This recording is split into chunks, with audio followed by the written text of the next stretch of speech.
Bienvenue dans la semaine du 29 juin. Cette semaine, j'ai tiré la carte du Catalyste.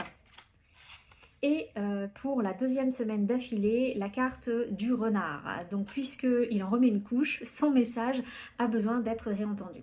Donc cette semaine, l'énergie qui se présente nous demande de développer notre lucidité et notre sens de l'observation. Donc il ne s'agit pas d'être dans la méfiance, il ne s'agit pas d'être dans la peur. Quelque chose en nous est en train de s'accélérer cette semaine et en cette fin du mois de juin. Et cette accélération, c'est pas un hasard. L'univers, il travaille, il conspire en notre faveur. Et le renard, en fait, a une énergie rapide. Qui justement nous invite à faire bouger les lignes rapidement. Donc il faut prendre le temps de l'observation, rester ancré dans ce qu'on veut vraiment, pas dans ce qu'on croit vouloir, ce qu'on veut vraiment au fond.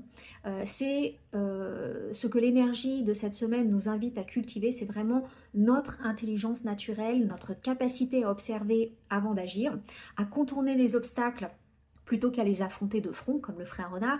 Il n'est pas toujours nécessaire de foncer. Parfois, la voie la plus puissante est celle qui passe à côté du mur, pas à travers. Donc cette semaine, la ruse est vraiment une force, l'agilité est une force.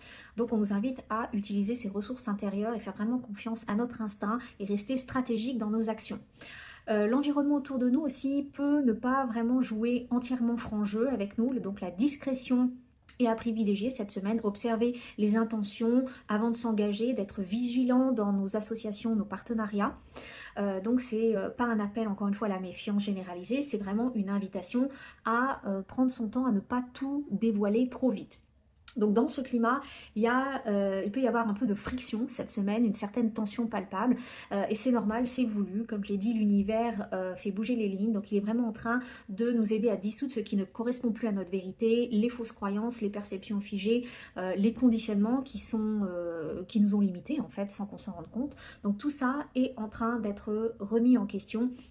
Et évidemment, ça peut être inconfortable, mais c'est nécessaire. Donc ce processus qui nous appelle actuellement est toujours au service de notre bien le plus élevé, même s'il n'en a pas nécessairement l'apparence. Donc cette semaine, pour récapituler, on reste vigilant, on reste agile, on ralentit, on est dans le sens de l'observation et surtout on fait confiance au mouvement, même s'il bouscule.